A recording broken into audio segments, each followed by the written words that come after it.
Noite, tô aqui com você mais uma vez. Eu sou Raimes Franco, analista junguiana e doutoranda em neurociência e psicanálise. Hoje nós vamos conversar sobre relacionamentos tóxicos abusivos.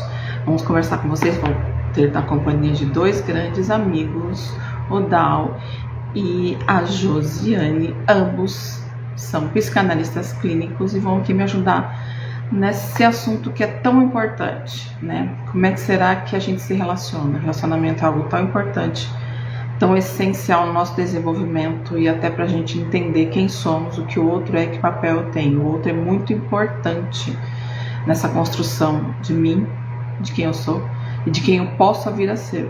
Mas como é que está esse relacionamento? Será que todos são iguais? Será que quando a gente está constelando o arquétipo de Eros, né? Bem um pouquinho para a linguagem simbólica de Jung, que é justamente o arquétipo que nos incentiva, que a gente constela sempre quando quer se relacionar, quando quer se aproximar, quando quer prolongar um relacionamento. Como que ele está? Como que está Eros nesse tempo de pessoas tão conectadas, tão ligadas à internet? Como que estão os relacionamentos? São abusivos? São tóxicos? Vamos conversar sobre isso? Então vou convidar aqui os meus amigos para entrar, vou incluí-los aqui. Vamos começar a incluí-los para que a gente possa conversar. Boa noite, tudo bem com vocês? Oi, Dal.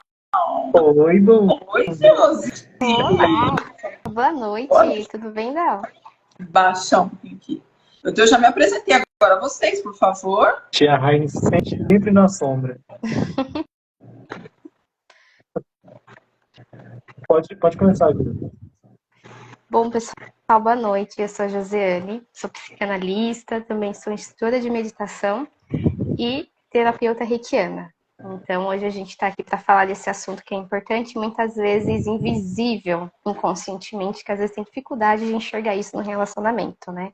Então é isso, aproveitem, qualquer dúvida, manda aí mensagenzinha pra gente, né? A gente está aqui à disposição de vocês. Sou Adalmir Alves, mestrando em psicanálise clínica. Vou colaborar um pouquinho com esse tema sobre relacionamentos abusivos, ajudar a compreender como a psicanálise explica, entende a infância, a vida adulta e tudo mais. Deixem as perguntas aí. Eu vou fazer uma mediação enquanto a Raine e a Júlia estiverem falando. Isso mesmo. Então a gente vai, fiquem aqui com a gente, tem um monte de coisa para montar. A gente vai abordar a visão freudiana e junguiana e as visões que são necessárias para que a gente discuta esse assunto, que você pense e repense seus relacionamentos. Vamos lá? Quem vai começar? Os meus colegas? Vamos lá.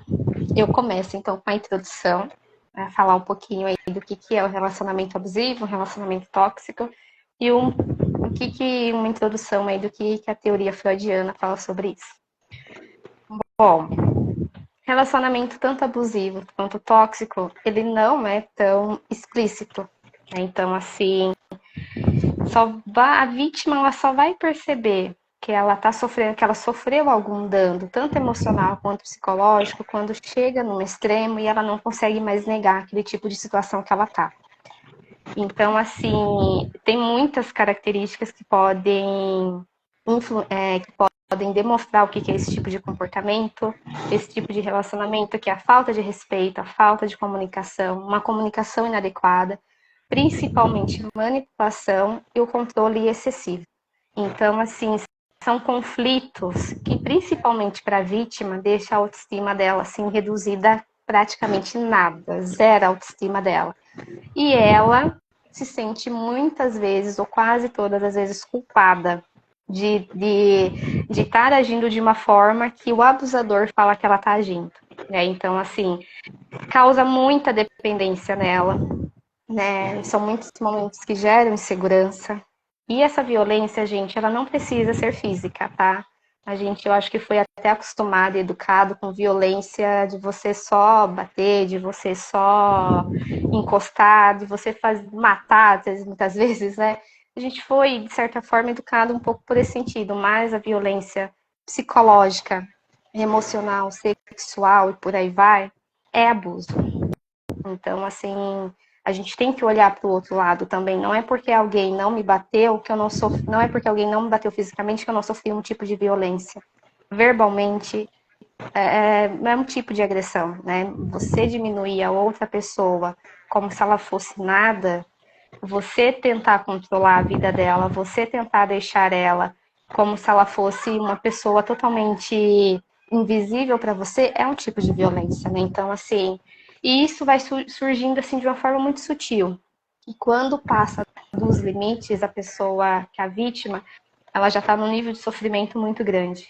Ela já tem ali uma ansiedade desenvolvida, ela já tem ali uma depressão, ela já tem ali como se ela não se reconhecesse ainda mais.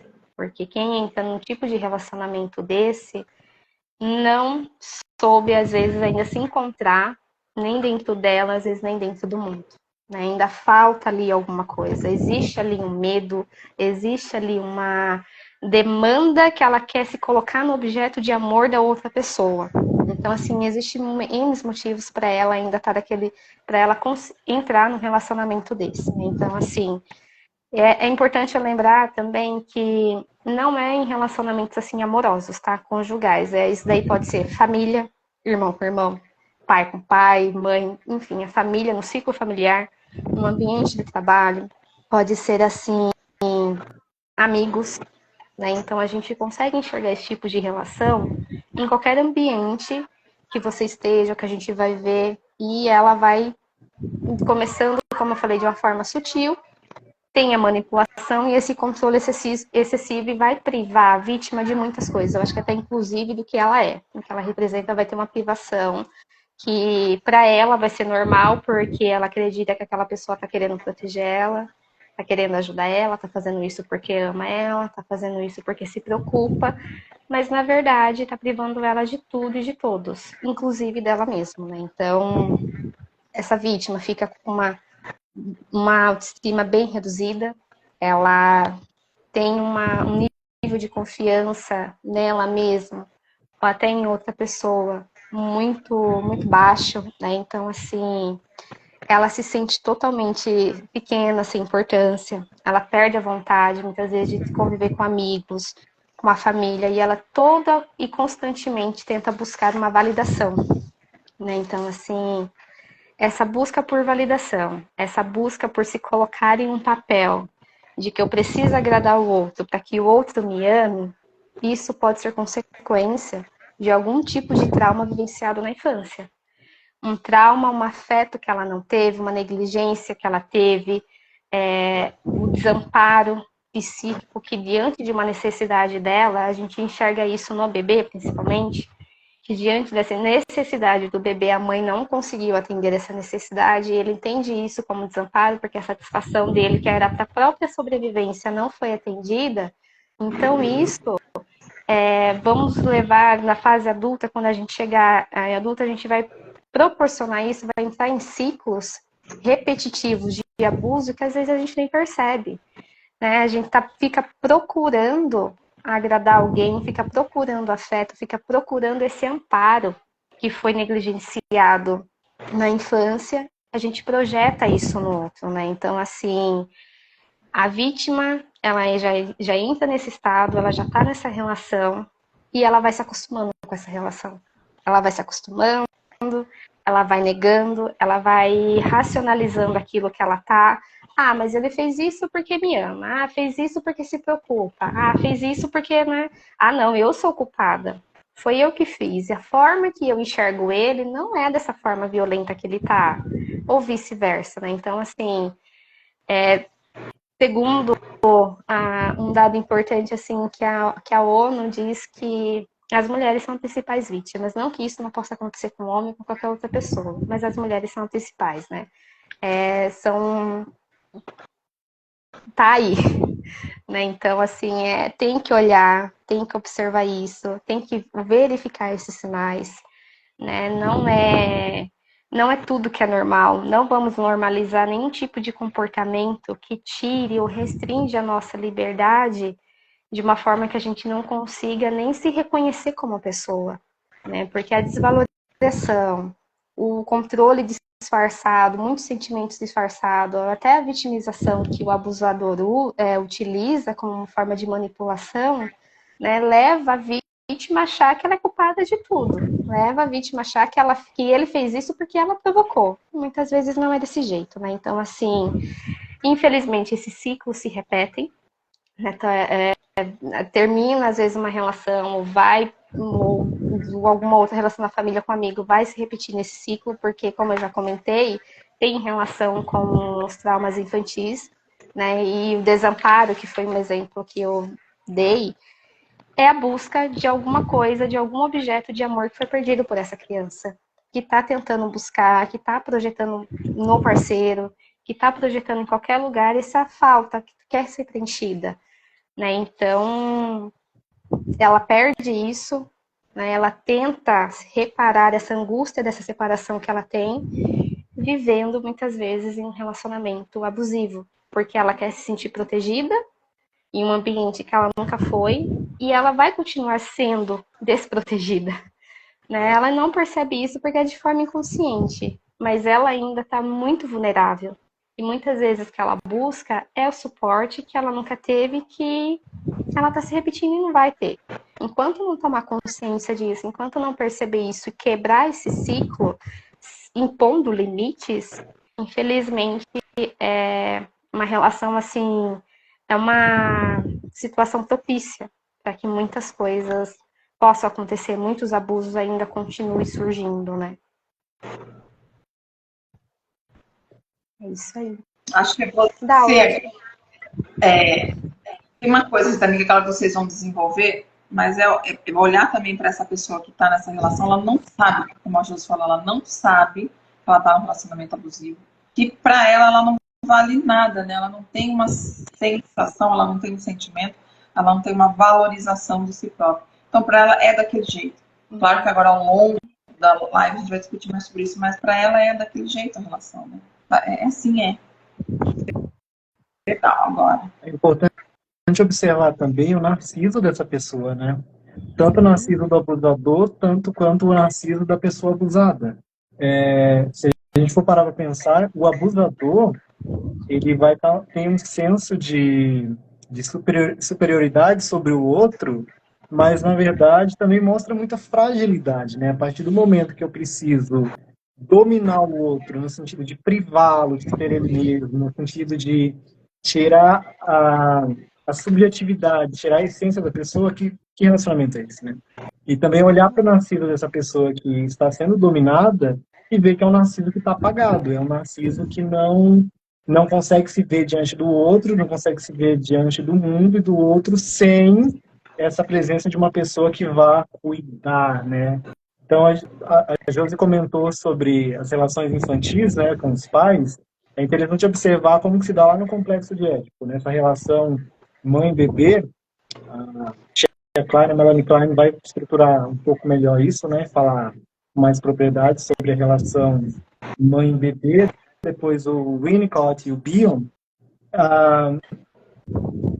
Mas pisando em Freud agora para falar sobre isso, só retomar um pouco do complexo de Édipo, que acho que é importante explicar para as pessoas, para eles entenderem bem como funciona, como se cria essas fantasias primárias. Porque muitas vezes as pessoas que estão presas em relacionamentos abusivos, elas mantêm ganhos primários ou ganhos secundários que são inconscientes e algumas vezes são conscientes. É um pouco mais raro ser consciente, mas muitas vezes eles são totalmente inconscientes. Então, vamos retomar lá, que entre 3 e 7 anos, né, a criança aí está passando pelo complexo de Édipo e o complexo de Electra para as meninas. O complexo de Édipo diz respeito quando o menino se apaixona pela mãe e rivaliza com o pai. Então, o pai vai fazer essa castração do filho aí, né, do menino. E a menina se apaixona pela mãe e a mãe vai fazer essa castração da menina. Então, ela vai rivalizar com a mãe porque ela deseja o pai. E, posteriormente, quando passa por esse complexo de Édipo de forma saudável, vai ter relacionamentos adultos saudáveis também. Mas quando isso é de forma muito traumática, muito caótica e gera muito trauma na criança, né? E o Jung vai falar que vai gerar um complexo e o Freud vai falar que vai gerar um trauma. Essa criança ela vai criar fantasias primárias ali observando as figuras dos cuidadores, dos pais, né, aquela que desenvolve função paterna e materna, e vai manter essa fantasia aí e vai crescer com ela. E no futuro vai tendenciar a repetir esses padrões porque já foi aprendido, já foi vivenciado. O Freud, quando fala da tendência à repetição, né, que a nossa psique tem essa tendência a repetir os traumas não resolvidos, até que aquilo seja resolvido, se a gente for observar e perguntar para as pessoas que estiverem em relacionamentos abusivos, a história vai se repetindo, repetindo, repetindo, porque elas não resolvem esse conflito. E quando você investiga o passado, né, a infância, você vai perceber que eram pais extremamente abusivos, autoritários, mandões, entre outras coisas. Eu estou com um paciente que traz esse relato. Ele se coloca em situações, ele mesmo se coloca em situações abusivas, porque está buscando uma aprovação lá da mãe na infância. Então é esse processo de ressimbolizar e ressignificar e ouvir esses sentimentos aí desse adulto. Ouvir a criança, né? A gente ouve a criança no adulto, né? Não está ouvindo o adulto em si. Então, lembrando também que antes do complexo... Só um minutinho. A Lê Dias fez uma pergunta, mas eu vou responder. Espera um pouquinho aí, que eu já vou responder você depois da fala do Dal, tá bom? Pode continuar, Dal, por favor.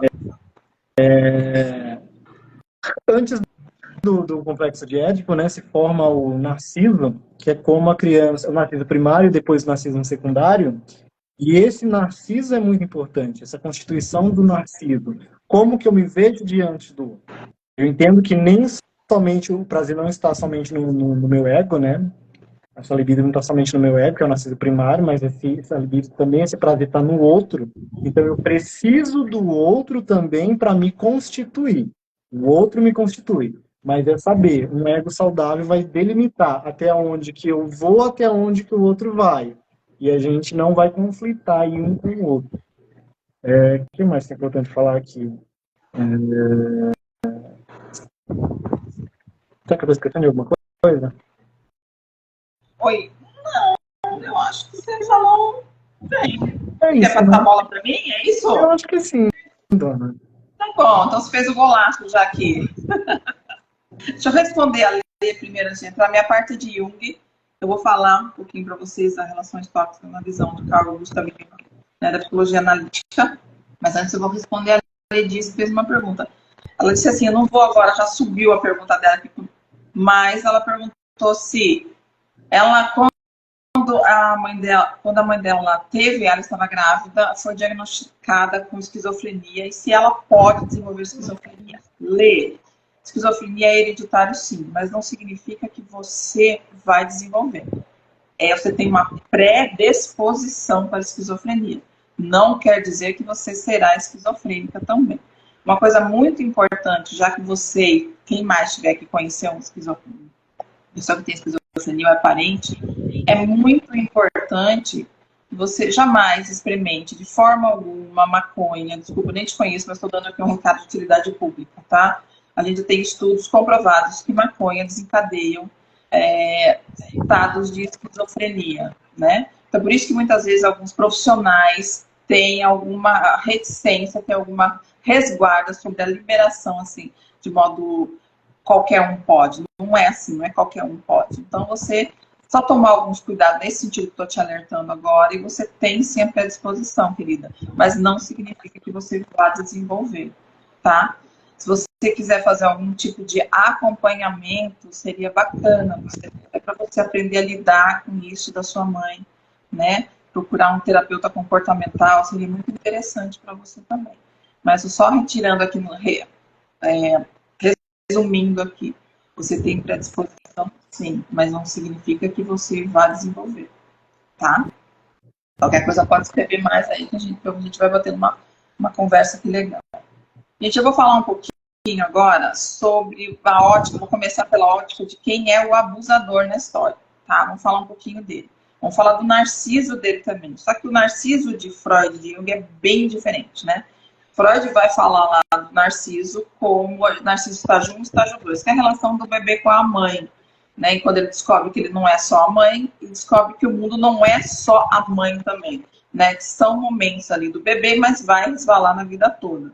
Para Jung, O narciso é aquele que enxerga só a si próprio, tem um ego gigantesco, o ego dele é inflado, é gigante, ele só vê ele mesmo, não vê mais ninguém, né?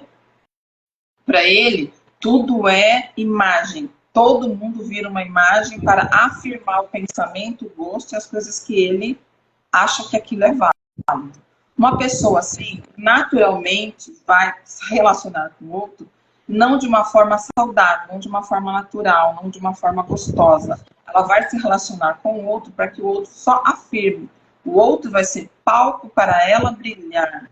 Então, o que ela tiver que fazer para diminuir o outro dá um prazer enorme para ela. Ela não chega a ser sádica nem perversa numa clínica psicanalítica, tá? Ela ainda está no nível ainda de uma neurose, mas ela tem essa necessidade de fazer com que o outro seja menos que ela. Isso dá prazer para ela, onde ela possa aparecer. O que acontece? Na concepção junguiana, nós nascemos plenos, todos nós temos todas as potencialidades. É muito diferente as duas visões. Só que, como a gente vai convivendo com a família, com as pessoas, certas características vão sendo abafadas em nós e outras vão sendo estimuladas. Então, se eu nasço numa família extremamente, sei lá, machista, extremamente radical, toda a minha sensibilidade, toda a minha postura um pouco mais maleável, ela vai ficar na minha sombra, que eu chamava de sombra.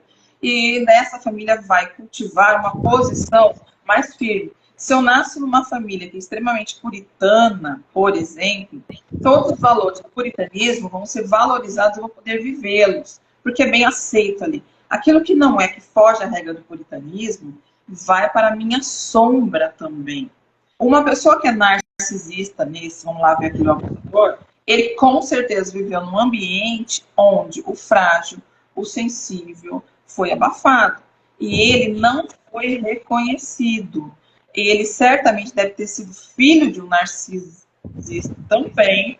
Ele pega esse modelo, ele não teve espaço de onde ele estava, ele não foi reconhecido, ele não foi amado, para ele não foi mostrado a necessidade de entender o outro, de se colocar no lugar do outro, de saber que ele não precisa conquistar o espaço dele através da dominação, que não é desse modo que a gente deve se destacar. Como ele não atingiu essa totalidade, todas as faculdades dele, ele passa a operar só com meia dúzia de acordes. É como se uma pessoa que não é narcisista tem uma possibilidade de notas musicais incríveis. E a pessoa que é narcisista tem poucas notas, ela sempre toca do mesmo jeito, porque ela observa, ela vê o mundo desta forma. Qual forma? Eu preciso me reafirmar. No fundo, ela é extremamente segura. Eu preciso que os outros me venerem. Eu preciso que os outros me sigam. Quando ela vai num relacionamento, ela não está trocando, ela finge que está trocando.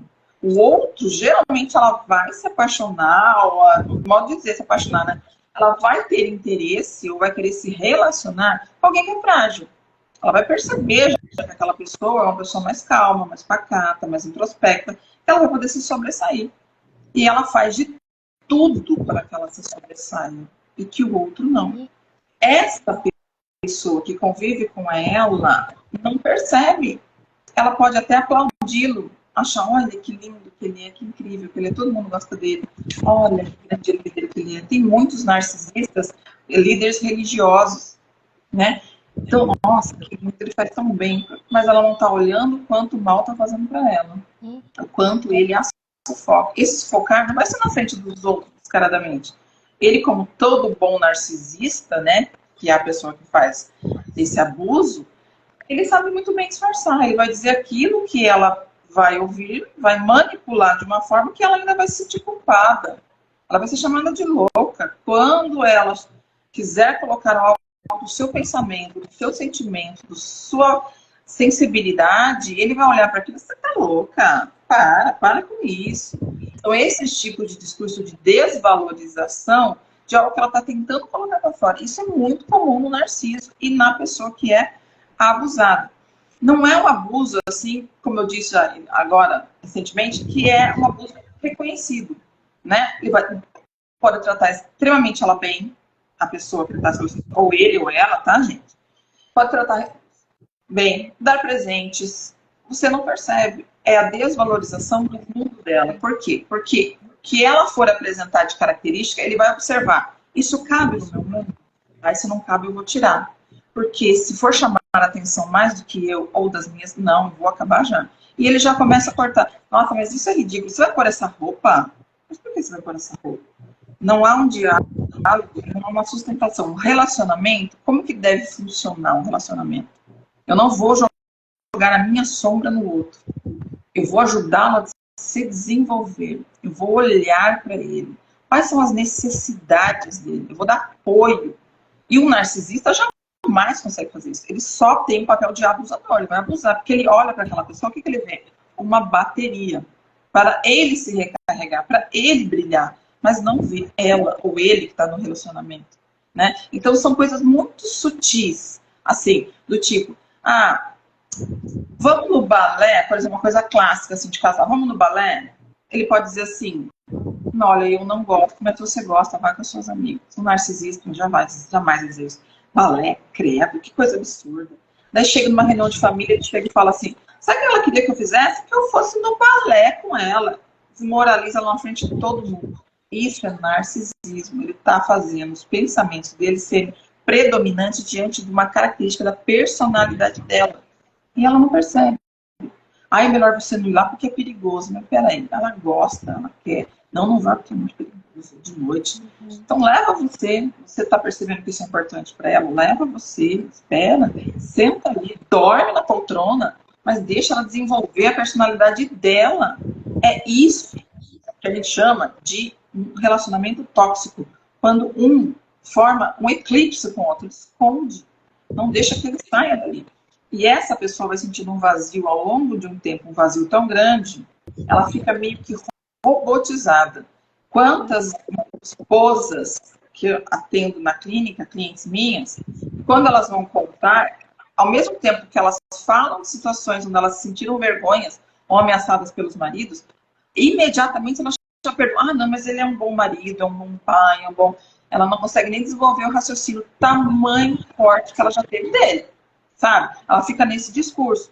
É um movimento incrível, ela sente como se ela estivesse traindo alguma coisa. Ela não consegue, demora na clínica para ela perceber que ela é um ser, mesmo que ele seja alguém extremamente destacado na sociedade, que ele tenha nome, que ele seja milhões de capacidades, ela também tem as dela. E se ele não dá espaço, ele não a ama. É uma relação doentia, é uma relação tóxica. Porque ele pode não entender, o postar de balé que eu comecei nesse tempo tão simples, gente. Ele pode não entender isso, mas ter paciência de ouvir o porquê. Mas por que você gosta disso? Como você está se sentindo hoje? Você quer... Eu não gosto muito, mas eu vou com você. Quem sabe eu aprendo. São coisas assim, né? Então não é só o tratar bem. A relação tóxica, ela acaba com o outro. Porque o outro é palco. É palco para ele brilhar. Né?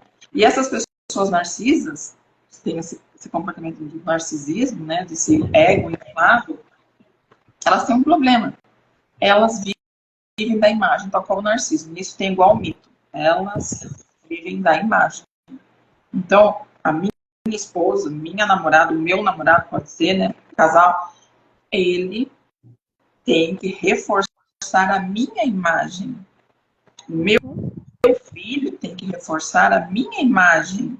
Por isso que tem muitas mães narcisistas. Um dia a gente pode fazer uma só sobre mãe narcisista, porque é um tema gigantesco. Mas ele vai viver aquilo que reforça a minha imagem. Jamais eu olho para ele. Vai passar, vai dormir, vai assistir sua novela, sai daqui. Né? Deixa eu contar a minha história. Então isso é muito triste, né? Dele ter esse relacionamento. Na história de Narciso, no mito Narciso, Jung gosta muito, que os arquétipos explicam muito a consciência humana, né? Você nem sabe, mas nesse momento eu estou constelando um arquétipo, os dois que estão comigo também, e você que está me ouvindo também. O tempo todo nós estamos constelando de um arquétipo para o outro. Isso condiciona nosso comportamento, e isso também nos liga aos nossos ancestrais, porque eles também passaram por isso. Mas o mito de Narciso, quem se apaixona por ele? É uma ninfa chamada Eco. Gente, tem tudo a ver, Narciso e Eco, porque Eco repetia tudo que Narciso falava. O que um Narciso quer é alguém que repita o que ele fala. Se ela disser algo ao contrário, um outro pensamento, o narciso não aceita. E esses narcisos que a gente conhece aí, né? Ele não vai aceitar. Por quê? E ele vai fazer de tudo para ele aparecer alguém muito grande. E ela sempre é sombra. Ele é muito grande, para que ela e os outros aprovem qualquer comportamento ou fala que ele tenha. Né? Então, nesse aspecto, já terminando aqui um pouco a minha fala de Jung sobre isso, nós vivemos numa sociedade onde performar, eu sempre uso essa palavra, performar, ser algo de destaque, tem se tornado algo da característica. Eu me sinto enquanto gente se a minha imagem é reconhecida. Se a minha imagem não for reconhecida e venerada pelos outros, eu não me sinto existindo. Infelizmente, nós temos isso. As pessoas precisam entender que isso é um arquétipo constelando, é uma espécie de narciso, sabe? Um narciso que ao invés de olhar no lago, olha na tela. Porque na tela você procura só o que você gosta. É só seu reflexo que está ali. Você não lê algo que seja diferente, você não vai procurar algo que seja diferente, é só o que você gosta. E as pessoas que você relaciona também é assim. Ou vai repetir como a época de Narciso, o que Narciso falava, ou eu vou trocando tela, vou para outra pessoa. E essa pessoa que está aqui já tem, como os meus amigos aqui já disseram tão bem, meus colegas aqui, ela já tem um vazio existencial muito grande, ela preenche esse vazio com essa imagem que ele projeta. Na sociedade que a gente vive, olho no olho, eu ter a paciência de esperar, de eu entender o ponto fraco do meu companheiro, da minha companheira, e tentar ajudá-lo, é coisa rara. Mas tem pessoas que cronicamente só se relacionam desse modo. Né? Então é muito importante ter essa reflexão, como que você se relaciona, o que você quer. Você está no relacionamento para você crescer, para você se individuar, para que partes suas que foram para a sombra venham, que você tenha um companheiro que ajude você nisso. Isso é amor de verdade. Amor é respeito. Amor é você torcer pelo outro. Amor é você saber que ele está feliz mesmo que não seja na sua presença, mesmo fazendo uma coisa que você não gosta. Eu quero que ele seja feliz. Eu quero que ele esteja bem. Isso é amor. O resto é controle. Né? É uma condição tóxica de existência. Totalmente, né, Raines? Ao mesmo tempo que a pessoa existe no outro, ela não existe em si e talvez não possa existir no mundo em nenhum outro lugar, né? Porque esse vazio que ela tem é tão imenso que você se colocar na sua existência na outra pessoa, né, então ela é muito empobrecida por dentro. Né? É uma pessoa assim que está totalmente sem. Ela tem o desejo, como Freud fala, né? O objeto dela, o gozo dela na outra pessoa. Nela mesma não tem nada que ela possa alimentar e nem buscar também essa individuação, né? Porque se ela não consegue enxergar isso, é um caminho árduo, duro, que é até difícil muitas vezes perceber, né? Os narcisistas. Sim. Não conseguem perceber esse tipo de ajuda que eles precisam para começar a desenvolver alguma outra coisa. Eu lembro de uma frase que você falou numa outra live, fazer a história, que você falou também agora, né? Fazer a própria história. Então é complicado esse caminho que ela tem para percorrer. E pensando no lado da vítima, né, que também é um caminho difícil de romper esse ciclo, é um caminho assim de complicado, difícil, porque ali ela vai precisar de uma rede de apoio, ela vai precisar de pessoas que estejam ali do lado dela, principalmente para não julgar ela, né? Porque as pessoas que estão de fora não conseguem enxergar muitas vezes a situação que ela passa ali dentro, e o papel do abusador é passar justamente isso, né? Ela é errada e eu sou santo, então as pessoas vão tomar partido de quem? A atitude que ela tomou é assim, assada, e quem que vai ficar por cima, assim, no sentido de, olha, o que ela tá falando aí é besteira, não é desse jeito. Então, assim, mas o primeiro passo importante é a vítima se conscientizar disso que ela tá passando, né? Óbvio, claro, buscar uma rede de apoio, principalmente terapia. Muitas vezes a medicação, ela tem que entrar aí como um recurso para ela poder lidar com isso, né? Então, assim, e principalmente, é difícil isso, mas estabelecer limites com a outra pessoa, né? Estabelecer limites é um desafio, eu acho que qualquer pessoa tem aí, É um desafio gigante para você se colocar em uma posição que a outra pessoa vai sim te dar o respeito. Vai sim que eu não posso atravessar essa fronteira porque aqui já não me pertence mais. O meu limite é aqui, ali começa do outro, o respeito do outro. Então, assim, é difícil e um desafio você colocar isso. Mas quando você consegue colocar, você já consegue se colocar no lugar do mundo e saber quem você é. Você consegue sair de uma sombra de uma mãe ou de um pai que te seguiu a vida inteira e você vai conseguindo largando isso. Você vai conseguir largar, você vai conseguir se desfazer disso e você vai aos poucos aumentando a sua autoestima. Você vai desenvolvendo a sua autoestima, porque uma pessoa que tem uma autoestima legal, uma autoestima alta, né, uma autoestima assim que tá tudo bem com ela não vai querer, de certa forma, e não vai admitir nela mesma ser algo ou alguém para poder agradar outra pessoa. Ela não vai admitir isso, porque ela vai fazer as coisas porque ela ama, ela vai fazer as coisas porque ela gosta, ela vai se colocar em um papel em que vai satisfazer as necessidades dela e vai ter consciência de que ela não precisa ser aquilo que ela não é ou aquilo que os outros esperam para alguém gostar dela. Então, assim, é uma construção. É uma construção. A análise e a terapia ajuda muito nisso, né? Para que ela vai se conhecer, ela vai se desenvolver. E, claro, estabelecendo isso, ela vai se conhecer e vai chegar, assim, a um nível de consciência que muitas vezes a gente acredita que a gente não vai ter, né? Carregamos laços, traumas, um monte de coisas inconscientes que vão se constelando durante a análise, que se fala, nossa, poxa, como que eu não consegui enxergar isso antes? Mais importante que tá enxergando agora e continuar dentro do processo. Sim. Uma coisa muito importante também a gente não pode fazer assim, a pessoa que me relaciona, ela não me ouve, não. E o que eu faço? Eu me separo. Muitas começa a ter essa noção, eu me separo. Sim, é a sua vontade, né? A gente não fala que sim, nem que não. Essa vontade desse, a gente tem certeza. Mas, acima de tudo, buscar um diálogo. Essa pessoa permite o diálogo? Tem que buscar um diálogo.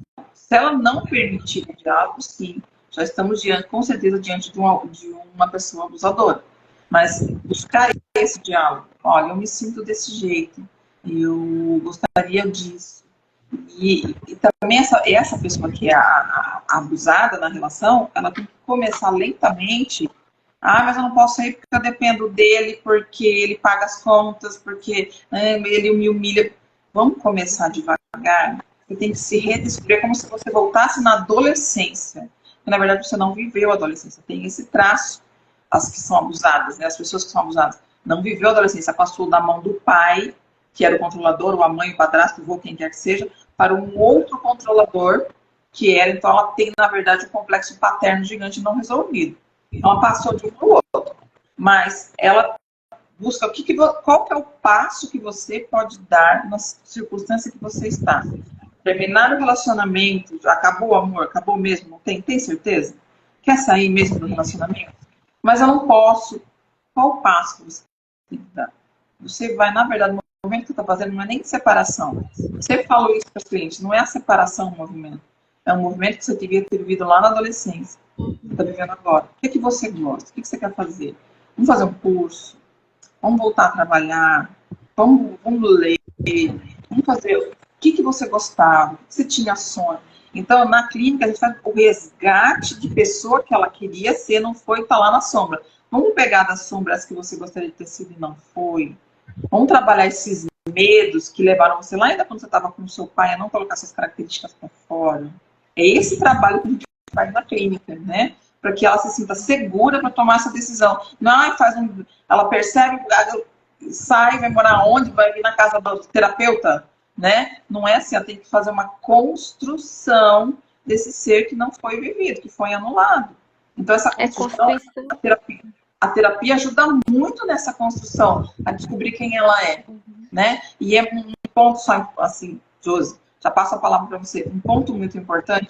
Gente, se vocês imaginassem como é forte a pessoa que está dentro de um relacionamento abusivo, ou que acha que está, conseguir construir a sua personalidade ali, dar os seus primeiros passos ali, a força e a fortaleza, o renascimento é mais forte ainda. Então, calma. Diante de uma percepção dessa, calma, vamos construir essa personalidade? Sim.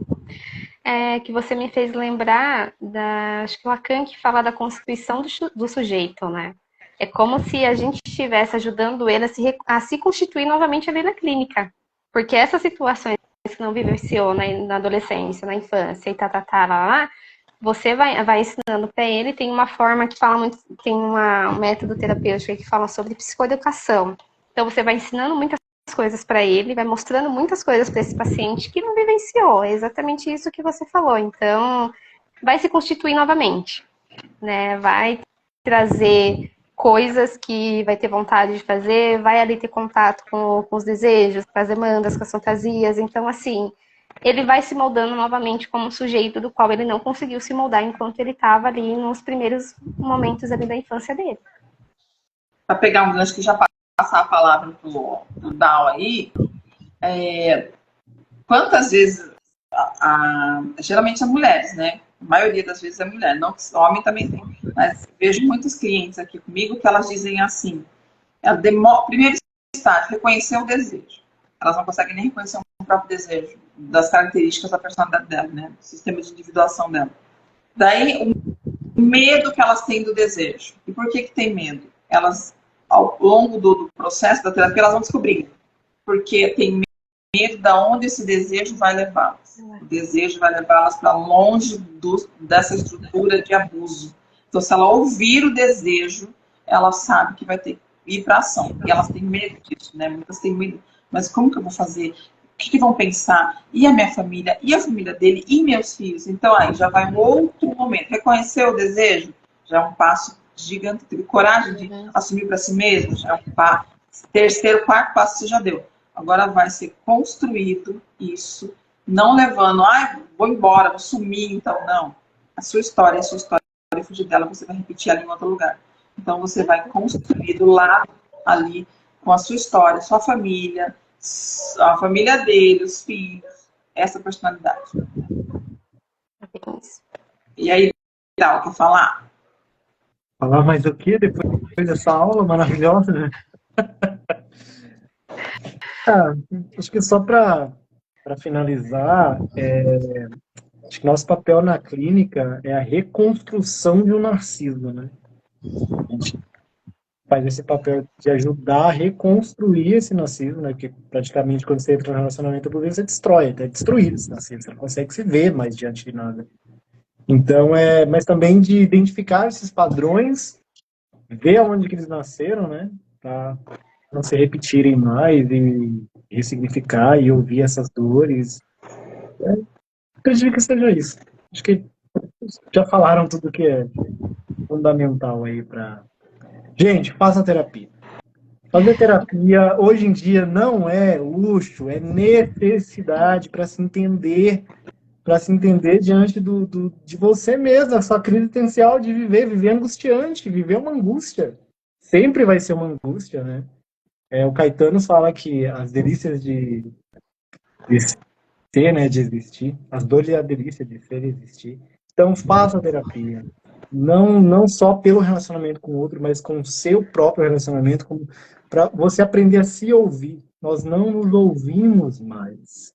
Nós não ouvimos o outro mais. Nós não temos a escuta ativa, nós não temos paciência para escutar o outro. Então, gente, venha para terapia, faça terapia.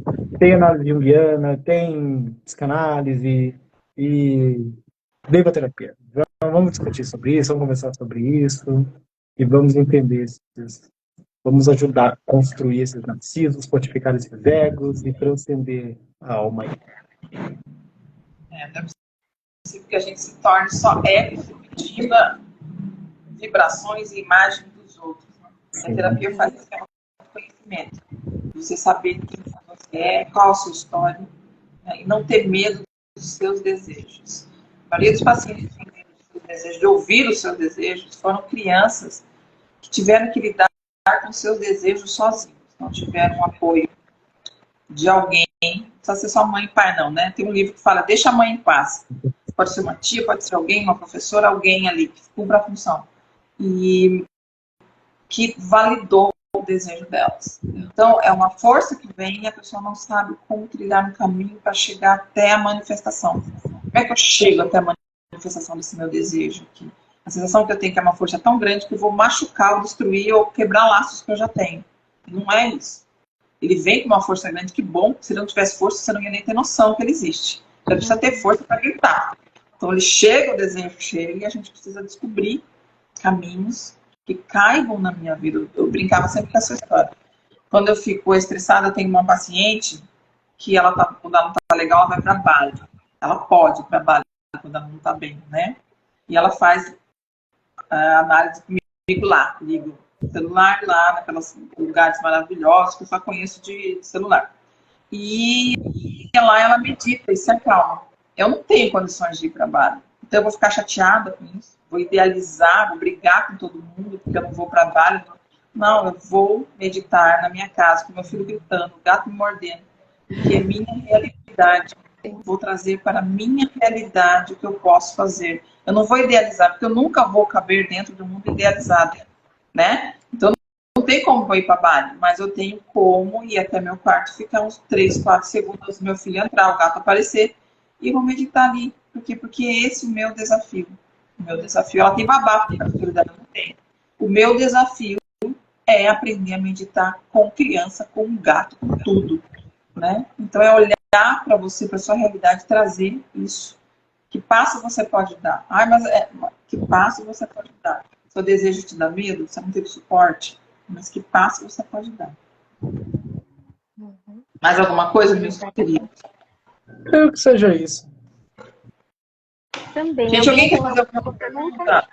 Isso, olha lá, eu e Josi junto, a gente combinou. Alguém tem que fazer alguma pergunta?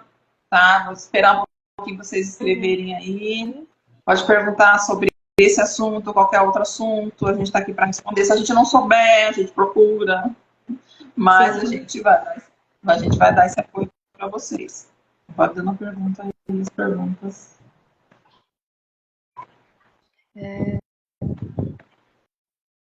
Esperar mais um pouquinho.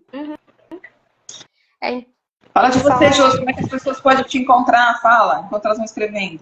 Pode me encontrar aqui pelo Instagram, tem aí meu link pelo WhatsApp, pode me chamar se quiserem também fazer, não se sentir à vontade de fazer alguma pergunta aqui, vai lá no direct, faz alguma mensagem, manda alguma mensagem no WhatsApp que a gente está disponível para responder, tá? Então, assim, eu só queria fazer uma última pontuação de cada um de nós, cada um de vocês aí que estão assistindo a live, que vão assistir depois, comecem a mudar a visão que vocês têm sobre vocês no sentido de que é capaz, no sentido de que pode, no sentido de que pode enfrentar essa realidade, esse mundo, esse desejo, no sentido de parar de se sabotar, né, para começar a fazer algum tipo de mudança, para começar a fazer algum tipo de investimento em você. E isso não é só terapia do que estamos falando, né? Estamos falando no geral. Né, daquilo que é bom para você, daquilo que você vai se sentir como pessoa, daquilo que você vai se integrar, né? Isso que é importante.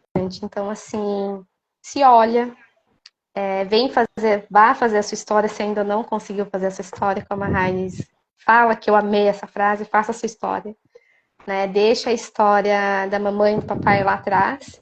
Não vamos usar isso como justificativa para que a gente não tenha a oportunidade de crescer. Né? Freud tem muitas pessoas falam que ele culpa a mãe e o pai de todos os traumas. Tudo bem, mãe e pai pode ser culpado de todos os traumas, mas e aí? O que a gente vai fazer? Vai culpar a mãe e o pai eternamente? Acho que não, né? Acho que tá na hora da gente crescer, tá na hora da gente buscar aí a nossa verdadeira história. Né? Acho que tá na hora da gente fazer esse movimento de querer mudar.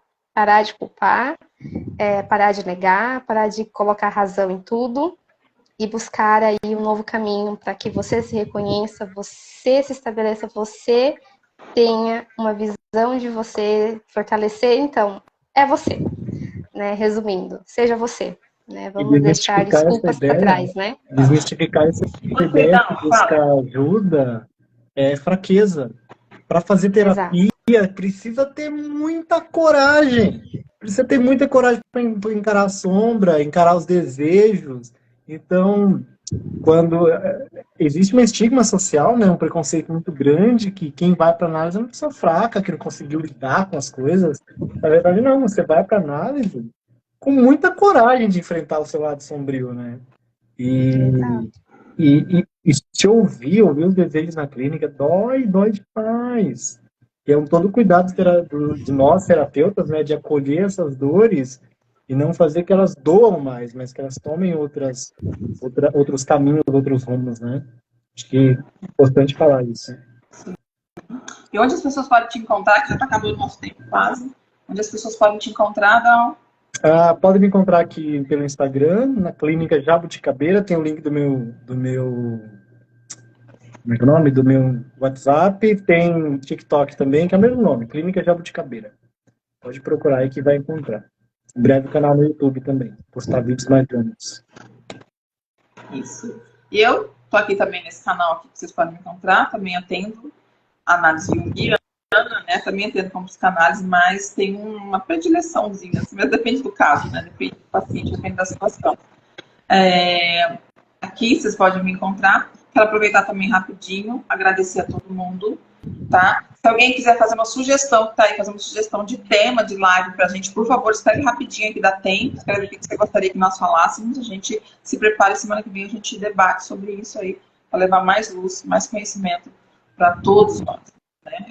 Saiba que a gente aprende muito passando para vocês tudo isso. Gostaria de falar também que dia 15 de março tem o nosso curso aqui de psicoterapia junguiana, se você acha interessante, se você acha legal, se você se reconhece dentro da linguagem junguiana, da abordagem de Jung, tá? Eu vou dar um curso aqui, são 2 anos, é um sábado por mês, tá? Você vai sair formado, você vai ampliar a sua visão, né? Vai atrelar se você já é um terapeuta, se você está em busca de autoconhecimento, ou se você quer entender como é que é esse funcionamento de arquétipos, mitologia na sua mente.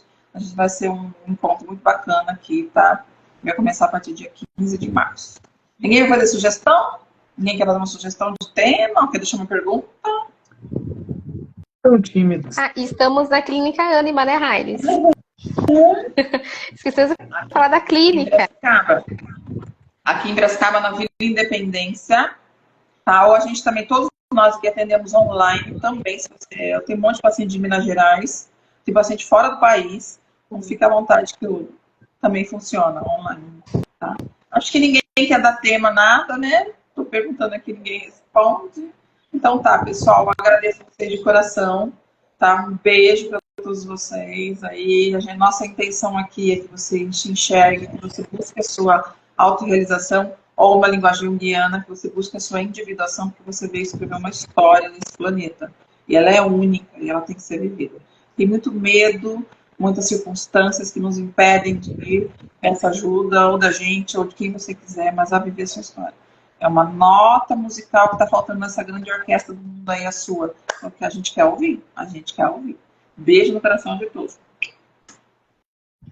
Tchau. Tchau, gente. Até mais.